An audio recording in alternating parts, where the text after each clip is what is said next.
The crimson sun of Velthar was dying, just like everything else on this ancient world.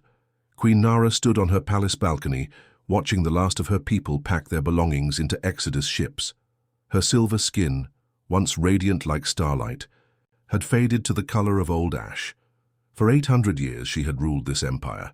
For 800 years she had failed to produce a single heir. The curse wasn't just hers anymore. It had become her people's death sentence. "My queen," came a voice behind her.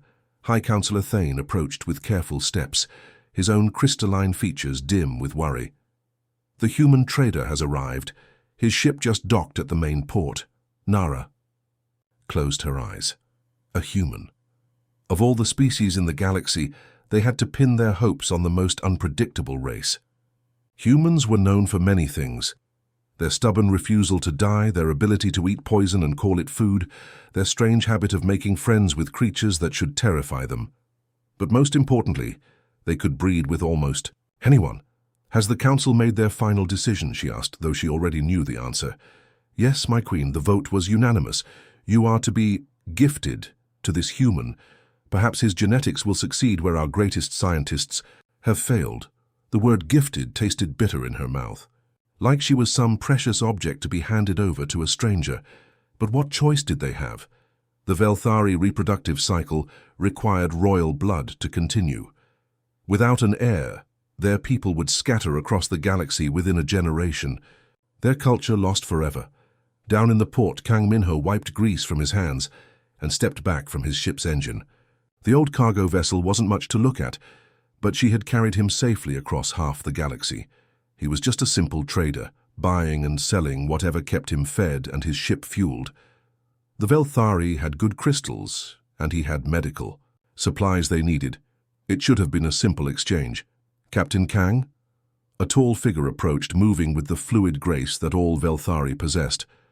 "I am Counselor Thane. The council wishes to speak with you." Kang raised an eyebrow. In his 20 years of trading, government officials only wanted to talk about taxes or permits. "Did I forget to file some paperwork?" "Not exactly. Please, follow me. This concerns a matter of great importance to our people."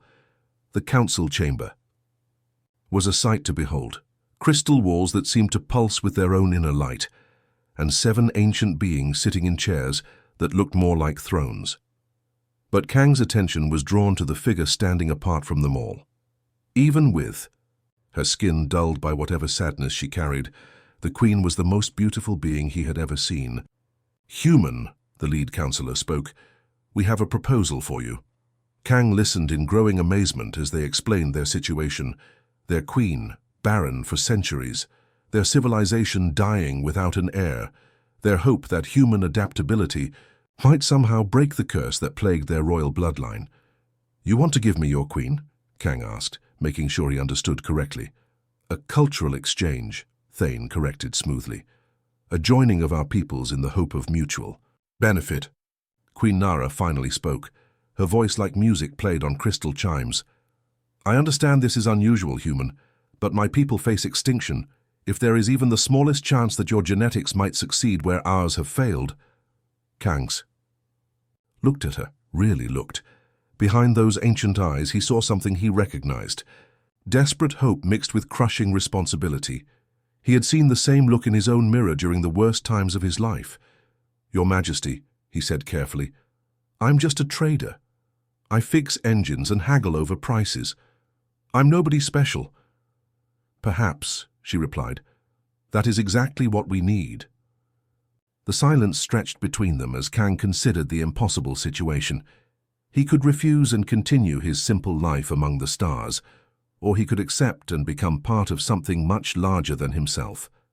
Looking at Queen Nara's face, seeing the weight of an entire civilization's hope resting on her shoulders, Kang made his choice. "All right," he said simply, "I accept."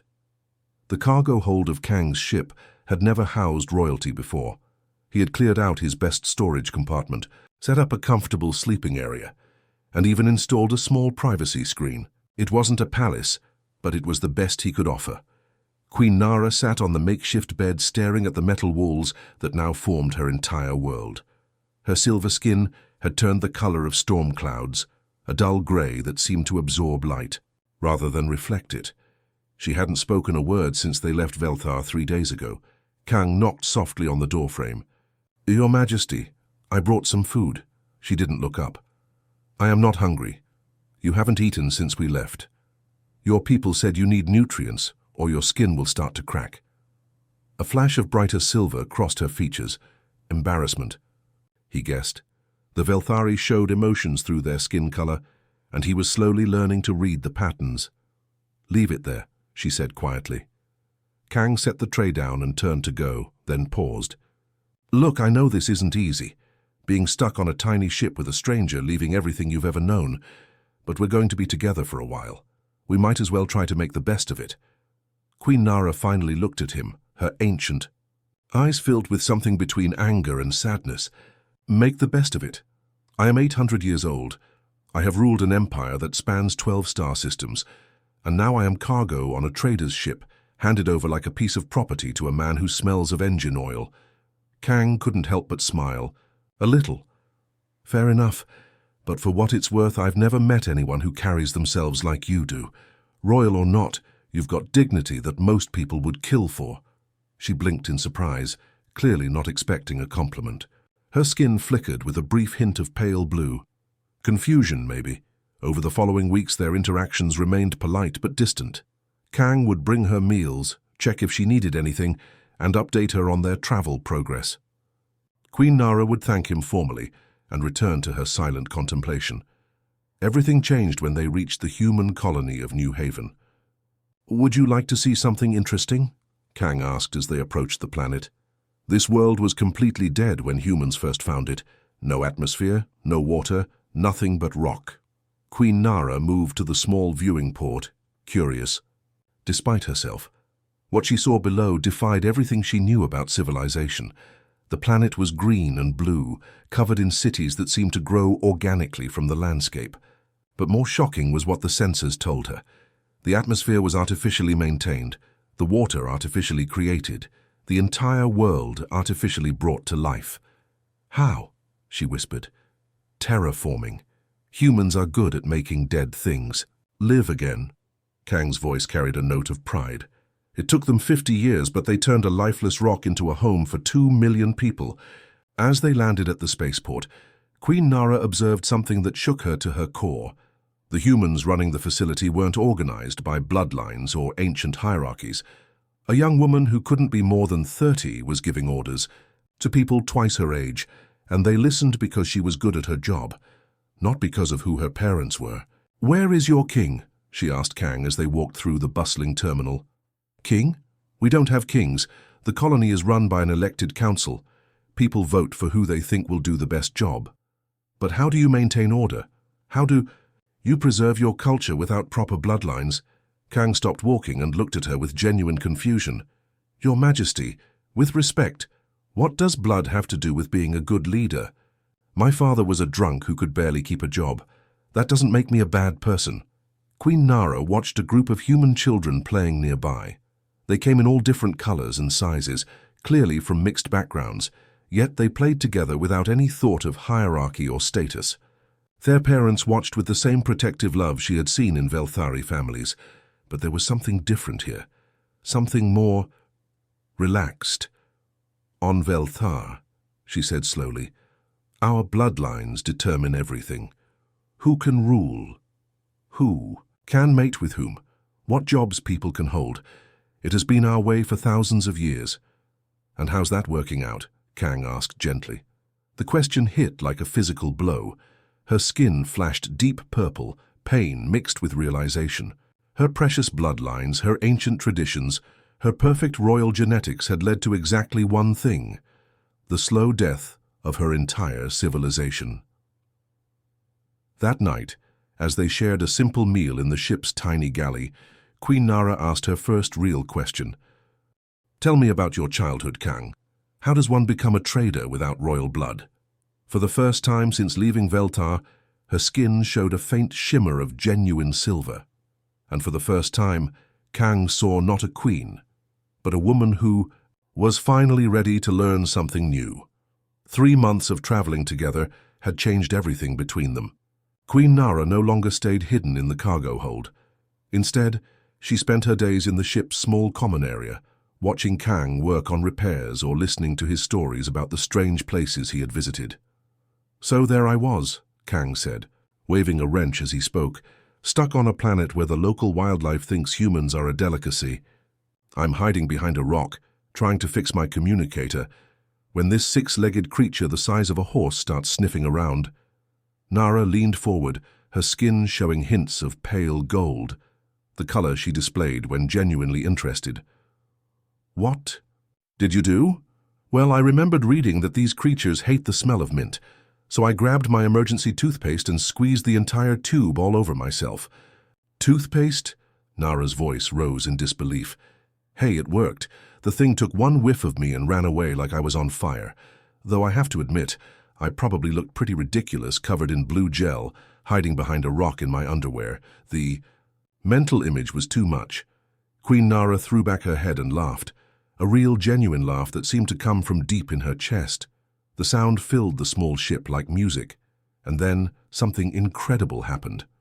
Her skin erupted in brilliant silver light so bright that Kang had to shield his eyes. The illumination wasn't harsh or painful. It was warm and alive, pulsing with energy that seemed to make the very air around them vibrate.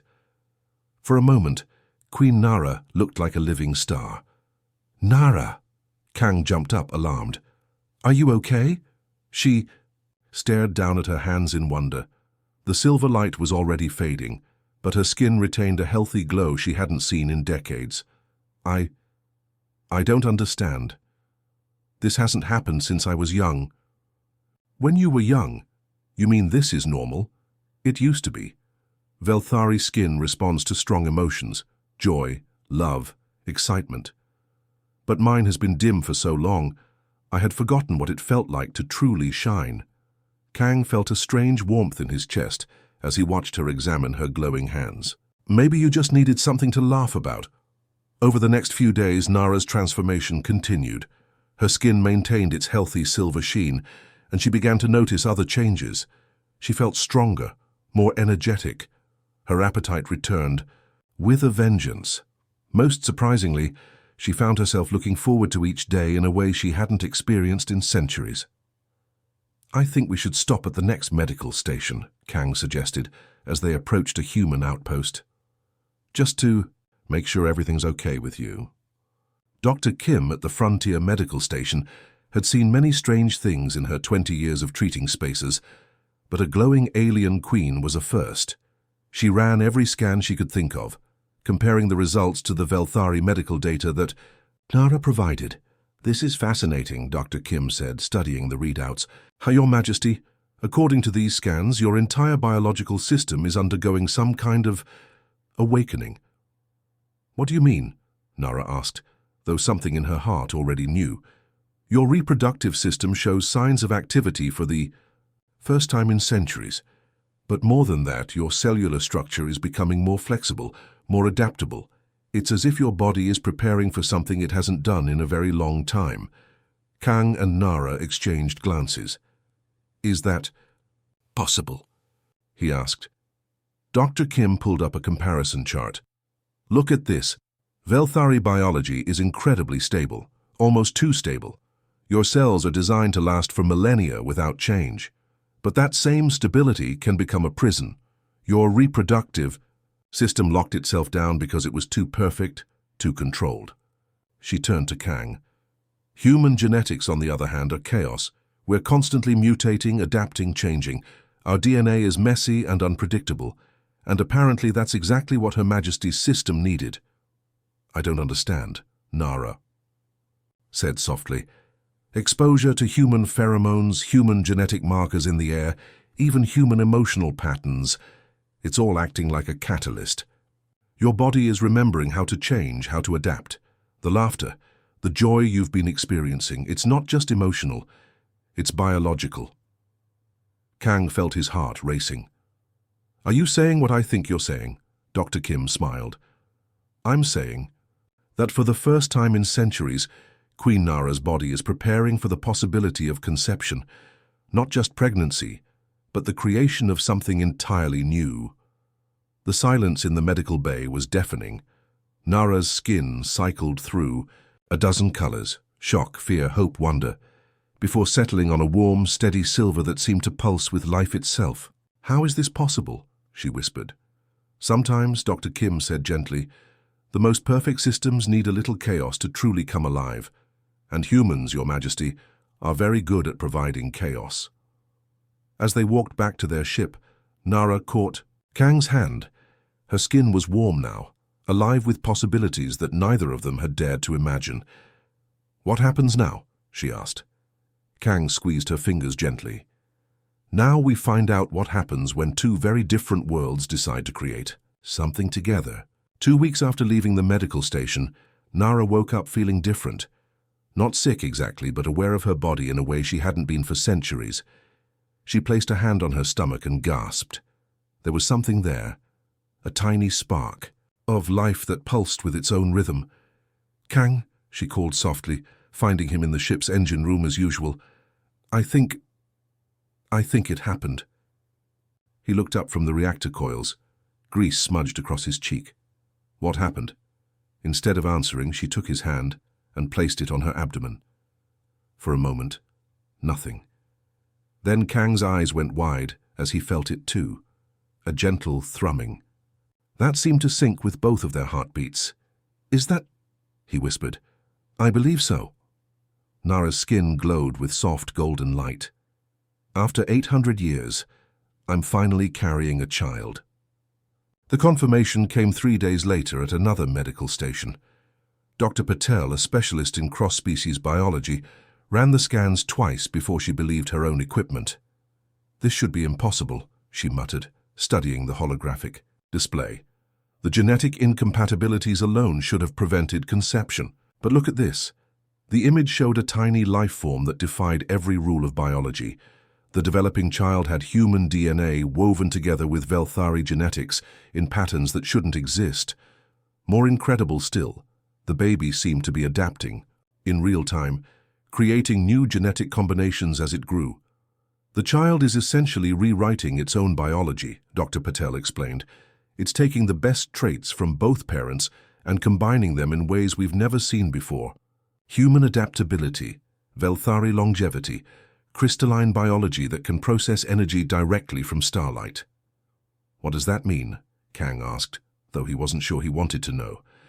"It means this child will be unlike anything that has ever existed, potentially immortal like the Velthari, but with human flexibility and growth potential.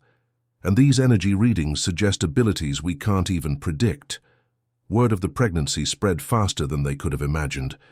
Within a month, every major power in the galaxy knew about the impossible child growing in Queen Nara's womb. The reactions were as varied as they were intense.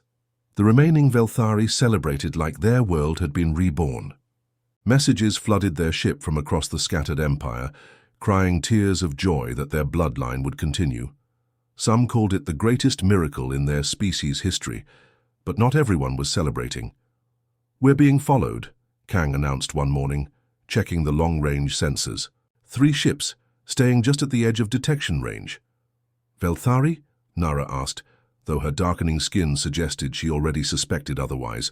"No, these are human military vessels, fast ones. The first contact came as a polite message. Admiral Park of the Human Colonial Defense Force requested a meeting to discuss matters of mutual interest." When Kang declined, the messages became less polite. "The child represents a potential threat to galactic stability," came the next transmission. "We cannot allow such power to fall into the wrong hands." "Wrong hands?" Nara's skin flashed angry red. "It's my child." But the human military wasn't the only group interested in their unborn baby. Velthari traditionalists sent their own messages, claiming that any heir to the throne belonged to the Empire regardless of parentage. Pirate organizations offered to protect them in exchange for future considerations. Even alien species they'd never heard of seemed to want a piece of the miracle child. "They're all treating our baby like some kind of weapon," Kang said, pacing the small cabin. "Perhaps that's exactly what they fear it could become," Nara replied, her hand resting protectively on her growing belly. "A child with the best of both. Our species belonging fully to neither. It threatens the way things have always been. The baby seemed to respond to her emotional state. When Nara was calm, the child's presence felt like warm sunlight. When she was stressed or afraid, energy readings spiked throughout the ship. Once, during a particularly tense moment, every electronic device on board flickered in perfect unison. We can't stay in populated space, Kang realized. Everyone's going to want to claim this child, to use it for their own purposes. Then where do we go? Nara asked. I need medical care. The pregnancy is unlike anything ever recorded. I know a place, Kang said quietly. The Outer Rim territories. There's a system so remote that most people forget it exists. We could hide there until the baby is born. As they changed course toward the edge of known space, more ships appeared on their sensors.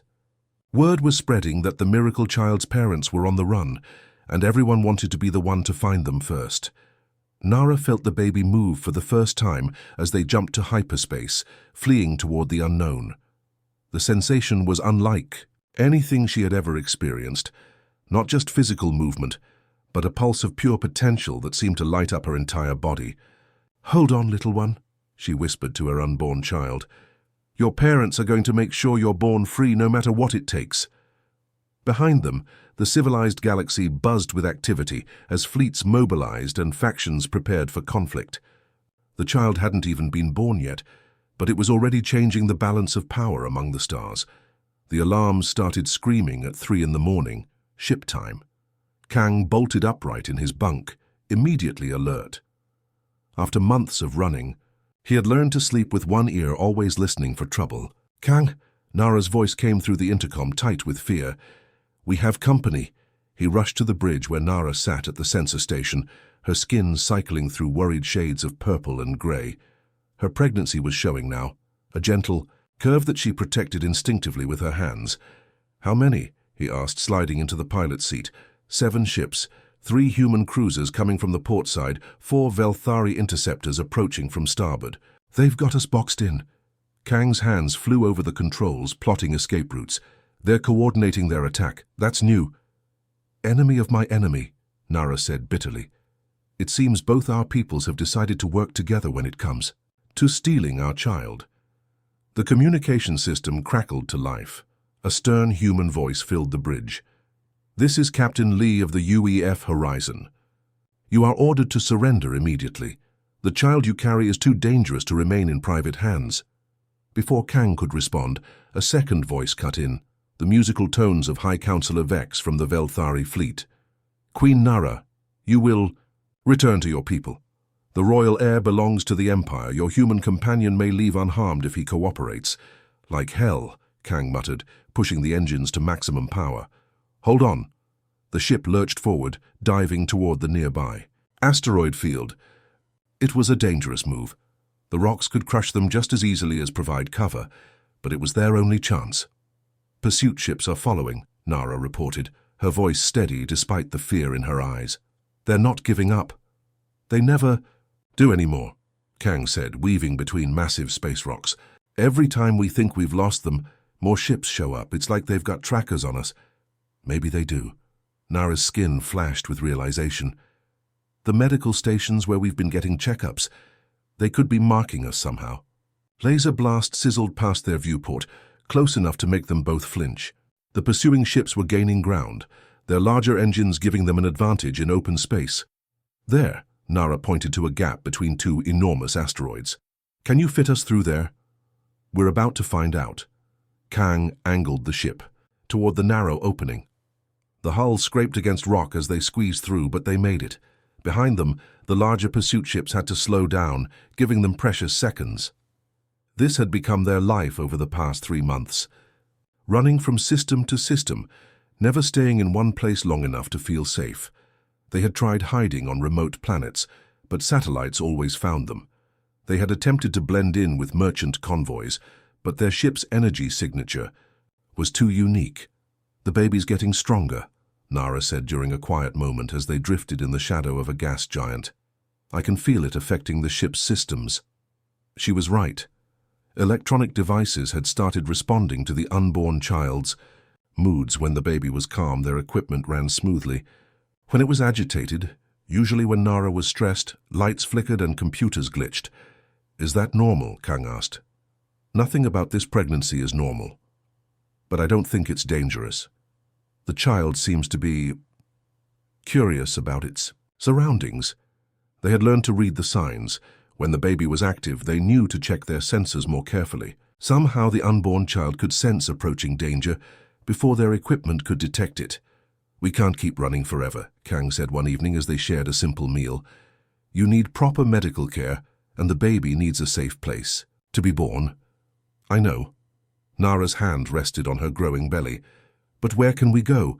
Every civilized world has bounty hunters looking for us. The reward for our capture gets bigger every week."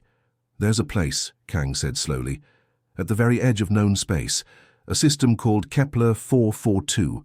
It's mostly uncharted, just a few survey reports from decades ago. No permanent settlements, no regular traffic." "What's there?" "Not much. A few rocky planets, some asteroid fields. But there's one world that might be habitable. The survey said it had water and a breathable atmosphere." Nara considered this. "And if we're wrong? If we get there and can't survive? Then at least our child will be born free." Kang reached across the table and took her hand. "I'd rather take that risk than let them turn our baby into some kind of political tool." The decision was made for them the next day when long-range sensors detected the largest fleet yet, 12 ships from various factions, all converging on their position. "They're not even trying to hide anymore," Nara observed as they jumped to hyperspace. "This is an open hunt." "Let them come," Kang said, his jaw set with determination. "We'll be long gone before they figure out where we went." As they fled toward the rim of known space, Nara felt the baby move restlessly in her womb. The child seemed to understand that they were running towards something important, a place where it could be born without the weight of two empires' expectations. "Don't worry, little one," she whispered. "Your father and I will find you a safe place to come into this world, even if we have to build it ourselves." Behind them, the combined fleets of humanity and the Velthari Empire searched empty space, while their quarry disappeared into the vast unknown, carrying the future of both species in her womb. The solar storm hit without warning, turning space into a sea of deadly radiation and electromagnetic chaos. Kang fought with the ship's controls as systems failed one by one, sparks flying from overloaded circuits. "The navigation is gone," he shouted over the screaming alarms. "I can't control where we're heading." Nara gripped her seat, her skin flashing. Between silver and deep red as another contraction hit. The baby had chosen the worst possible moment to decide it was ready to be born. "Kang," she gasped, I think it's time." "Time for what?" He looked back at her and saw the obvious answer written across her pain-filled face. "Oh no, not now, not here." The ship shuddered violently as they entered the atmosphere of the unknown planet below. Through the viewport, they could see a world of red rock and swirling dust storms. It looked dead, hostile, completely unsuitable for supporting life. "Emergency landing!" Kang yelled, wrestling with the controls. "Hold on!" The crash was devastating. They hit the ground hard, skidded across rocky terrain, and finally came to rest, wedged between two towering cliff faces. The ship's hull groaned and cracked, but held together just enough to keep the atmosphere inside. "The engines are dead," Kang reported, checking the damage. "Life support is running on emergency power. We've got maybe 12 hours of air left." Another contraction doubled Nara over, this one stronger than the last. "I don't think we have 12 hours, she managed to say through gritted teeth. Kang looked around their damaged ship desperately. The medical bay was crushed, their emergency supplies scattered. This was no place to deliver a baby, especially not one that might possess unknown powers. "There," Nara pointed through a crack in the hull.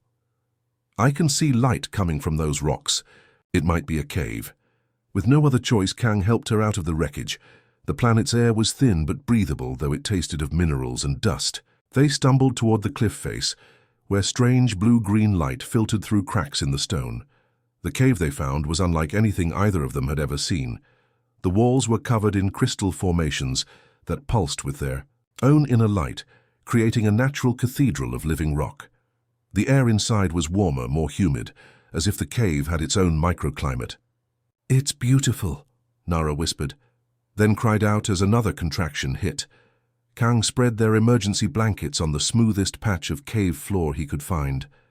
The crystal walls reflected Nara's glowing skin, filling the space with soft silver light that danced across the stone formations.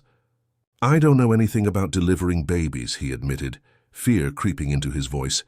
"Neither do I," Nara said with a weak smile. "I guess we'll learn together."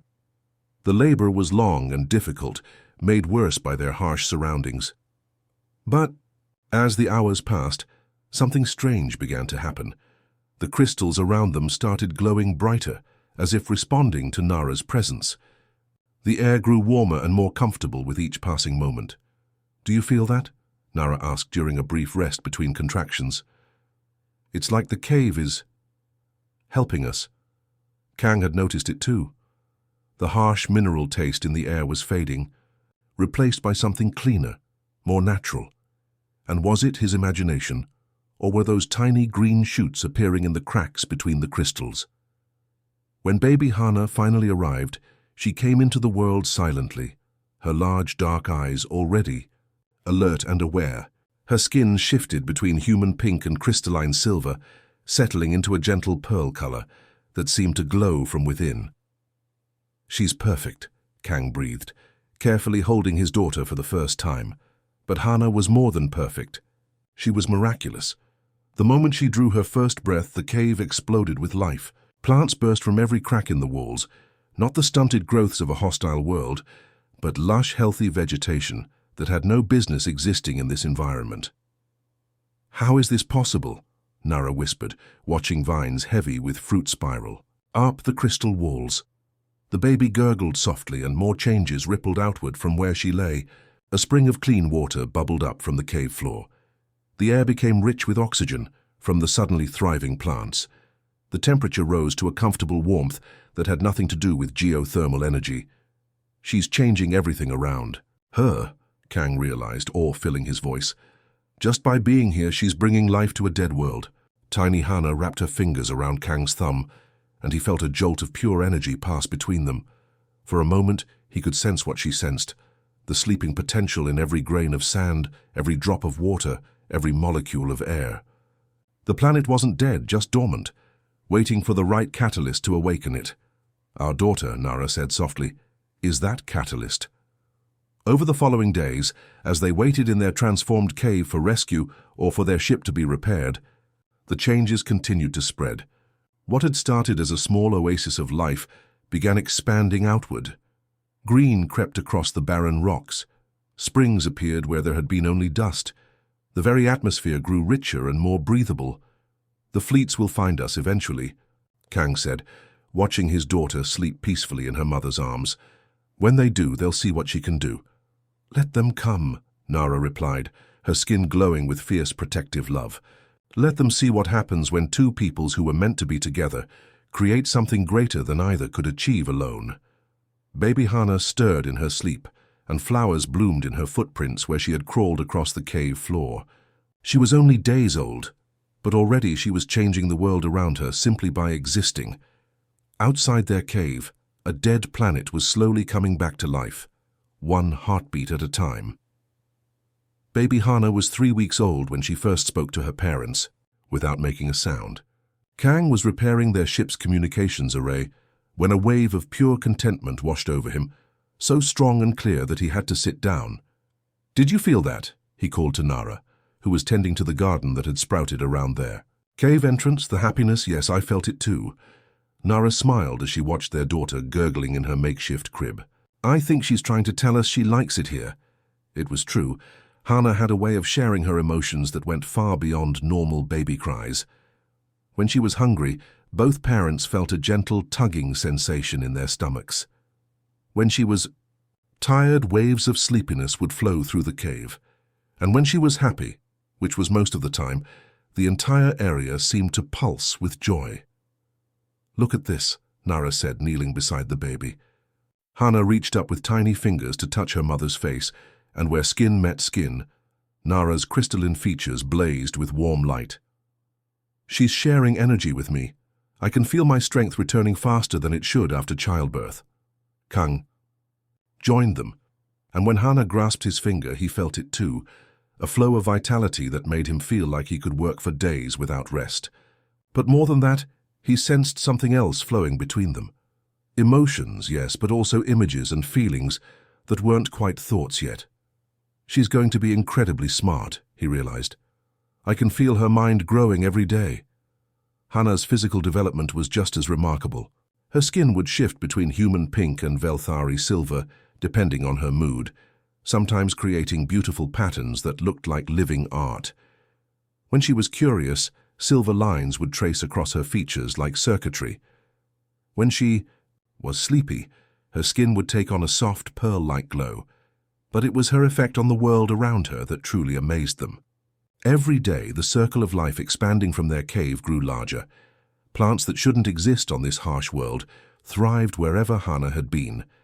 The baby seemed to radiate some kind of life-giving energy that transformed everything it touched. Watch. This, Kang said one morning, carrying Hana to a patch of barren ground outside their growing oasis. The moment her tiny feet touched the dusty soil, green shoots pushed up through the earth. Within minutes, healthy grass was growing in her footprints. It's not just plants, Nara observed. Look at the water. The spring that had appeared when Hana was born was now a clear stream, and small fish had somehow appeared in its depths. The air itself seemed cleaner, richer, filled with the scent of growing things instead of dust and minerals. How is any of this possible? Kang wondered aloud. I think she's not just accelerating growth, Nara said, studying their daughter with scientific curiosity. She's somehow awakening the genetic potential that was already here, dormant in the soil and water. This world was alive once. She's helping it remember how to live again. 2 months after the crash, their sensors finally detected incoming ships. Kang and Nara had been expecting this moment, but they had hoped for more time. 12 vessels, Kang reported grimly, both human and Velthari fleets. They found us. It doesn't matter, Nara said calmly, holding Hana close. Let them come. They need to see what they've been chasing. The first shuttles landed at the edge of what had once been a crash site and was now a thriving valley. Admiral Park of the human fleet stepped out of his transport, followed by High Counselor Vex of the Velthari. Both leaders had come expecting to find fugitives hiding in caves. Instead, they found themselves standing in a paradise that shouldn't exist. This is impossible, Admiral Park muttered, staring at fruit trees heavy with ripe produce. The planetary surveys said this world was dead. It was dead, Kang said, emerging from their cave with Nara and baby Hana. Until she arrived. High Counselor Vex's crystalline features shifted through several colors as he processed what he was seeing. The royal child did this? An infant transformed an entire ecosystem? See for yourself, Nara said, kneeling to place Hana on the ground. The baby, now confident in her crawling, moved toward a patch of brown soil near the visitor's feet. Everywhere she touched, flowers bloomed. The assembled officers from both fleets watched in stunned silence as life spread outward from the tiny child like ripples in a pond. She's not just our daughter, Kang said quietly. She's something new. Something that belongs to all of us. Admiral Park removed his helmet, breathing deeply of the impossibly clean air. The reports didn't prepare us for this. We came here to capture a weapon, but this is hope, High Counselor Vex finished, his skin glowing with wonder. Not conquest or control, hope for what our peoples might become together. Baby Hana looked up at the crowd of strangers surrounding her and did something that melted every heart present. She smiled, a pure, innocent expression of joy that somehow conveyed more wisdom than any of the adults possessed. And for the first time since the chase began, the representatives of 2 great civilizations began to wonder if they had been asking the wrong questions all along. Within hours of the first shuttle's landing, the news spread across the galaxy like wildfire. The Lifebringer child wasn't just a political curiosity anymore. She was a phenomenon that defied every law of science anyone knew. Admiral, you need to see this, reported Commander Shin, one of the human officers who had been surveying the transformed landscape. The changes extend far beyond what we initially observed, Admiral Park followed him to the edge of their landing zone, where sophisticated sensors were taking readings of the surrounding area. The data was staggering. The Apodi transformation covers nearly 50 square kilometers now, Commander Shin explained, and it's still expanding. Soil that was completely sterile yesterday is now rich with nutrients. Underground water tables that didn't exist a month ago are feeding new river systems. High Counselor Vex joined them, his own scientific team carrying crystal-based monitoring equipment. My people have detected something even more remarkable. The planetary atmosphere is changing. Oxygen levels are rising, while harmful radiation is decreasing. It's as if the child's presence is healing the entire world. Baby Hana crawled between the adult's feet, completely unaware of the scientific revolution she was causing. Where her tiny hands touched the ground, small flowers pushed through the soil. A butterfly, where had it come from on this formerly dead world, landed on her nose, making her giggle with delight. The question is, Admiral Park said quietly, what do we do now? The answer came from an unexpected source. Within days, ships began arriving from across the galaxy. Not military vessels this time, but research ships, colony transports, and diplomatic missions. Word of the miracle child had reached every major civilization, and they all wanted to see for themselves. The Cathari sent their bioscientists. The crystalline Zora arrived with their environmental engineers. Even the reclusive Nomari emerged from their deep space territories, drawn by reports of a being who could restore dead worlds to life. This is unprecedented, Nara observed, watching the growing collection of ships in orbit. We went from being hunted fugitives to, what exactly? Hosts, I think, Kang replied, bouncing Hana on his knee. Everyone wants to study what she can. Do, but more than that, they want to be part of it. Dr. Chen, a xenobotanist from the human research vessel, was the first to propose what seemed like an impossible idea. What if we don't leave? She suggested during one of the daily briefings that had spontaneously formed around Hana's activities. What if we establish a permanent research station here? A research station? High Counselor Vex mused. With the Royal Heir as the subject of study? Not a subject, Kang said firmly, a partner. Someone who shows us what's possible when different species work together instead of fighting each other. The idea evolved rapidly. Within weeks, prefabricated structures were being shipped from multiple homeworlds. Not military installations, but living spaces, laboratories, and community centers designed for beings of many different shapes and sizes. We're creating something that's never existed before, Nara realized, as she watched Cathari engineers working alongside human technicians to build water purification systems. A truly interspecies colony.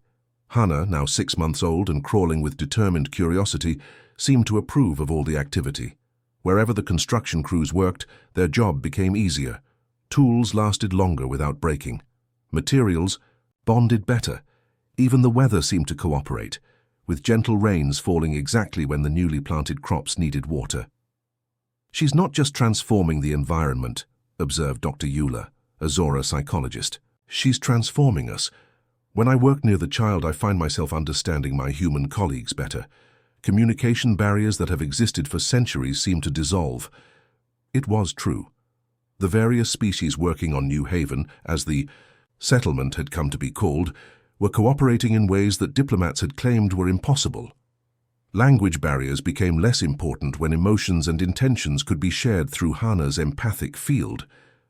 Cultural misunderstandings seemed to resolve themselves when everyone was focused on building something together. Look at this, Kang said one evening, showing Nara the day's progress reports. The Cathari have figured out how to grow food that all our species can eat. The Zora have designed buildings that adjust their internal environment for whoever's inside. The humans have created manufacturing systems that can be operated by anyone, regardless of their physical form.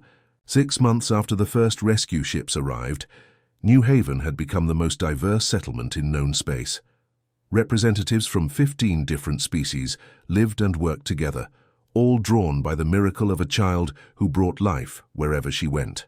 The governments back home don't know what to make of us, Admiral Park reported during one of their weekly councils.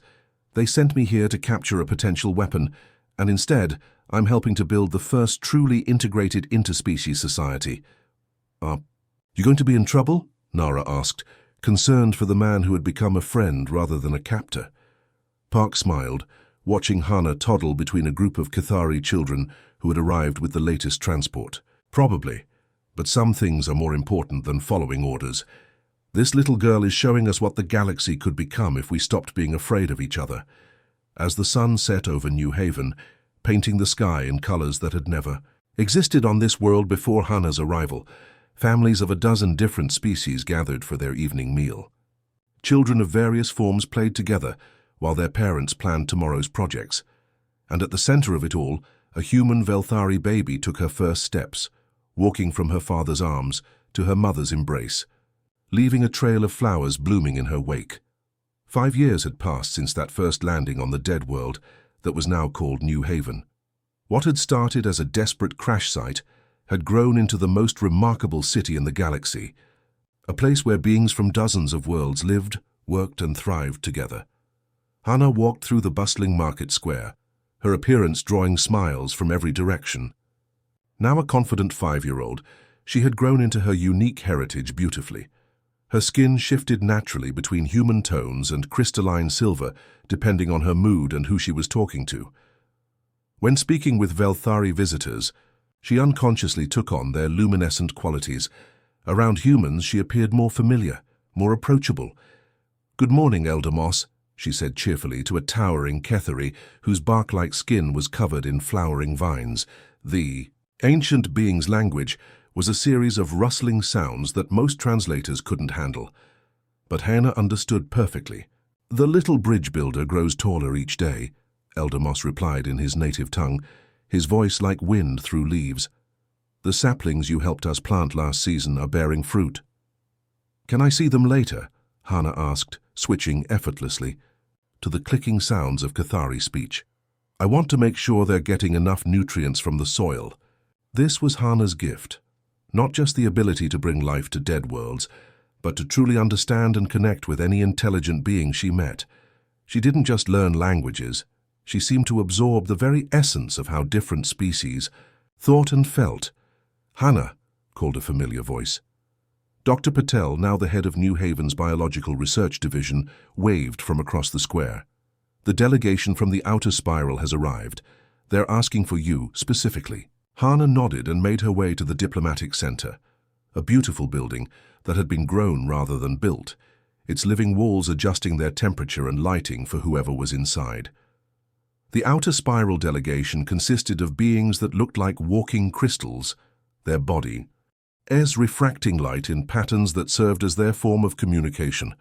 "Welcome to New Haven," Hana said, her own skin taking on a subtle, prismatic quality that allowed her to communicate in their light language. "I hope your journey was comfortable," the lead crystal being pulsed with surprise and delight. In over 1,000 years of space travel, they had never encountered another species that could speak their native tongue so fluently. "We have heard stories of the Life-Bringer," they replied in flashing patterns of color. "But we did not expect to find one so young who could understand our deepest thoughts." This was how diplomacy worked in New Haven now. Instead of formal translators and careful negotiations, Hana would simply talk to visitors in their own way of communicating. Misunderstandings that had plagued interspecies relations for centuries seemed to melt away when she was involved. "Mom, Dad, look at this." Hana ran into their family quarters later that day, holding a small device that sparkled with internal light. Kang looked up from his engineering reports, while Nara set aside her communication with the Velthari Council. "What did you build now?" Kang asked, smiling at his daughter's latest invention. At 5 years old, Hana was already creating things that amazed the galaxy's best scientists. "It's a universal translator, but not for words," Hana explained excitedly. "It translates feelings and intentions. Watch." She activated the device, and suddenly both parents could sense what their daughter was feeling, not just happiness at her achievement, but a deep love for all the beings she had met today, and a burning desire to help them understand each other better. "Sweetheart, this is incredible," Nara said, her skin glowing with pride. How did you think of this? I got tired of watching people misunderstand each other, Hannah said simply. Everyone has such beautiful thoughts, but they can't always share them properly. The impact of New Haven had spread far beyond the small world where it began. The Velthari. Empire, once focused on maintaining ancient traditions, had embraced a new mission of exploration and cooperation. Their advanced biotechnology was now being shared freely with other species, leading to medical breakthroughs that saved millions of lives. Humanity, meanwhile, had gained access to technologies that revolutionized their expansion into space. Velthari biological systems allowed human colonies to thrive in environments that would have been impossible to survive before. But more importantly, they had learned that their greatest strength wasn't their adaptability alone, but their ability to bring out the best in other species.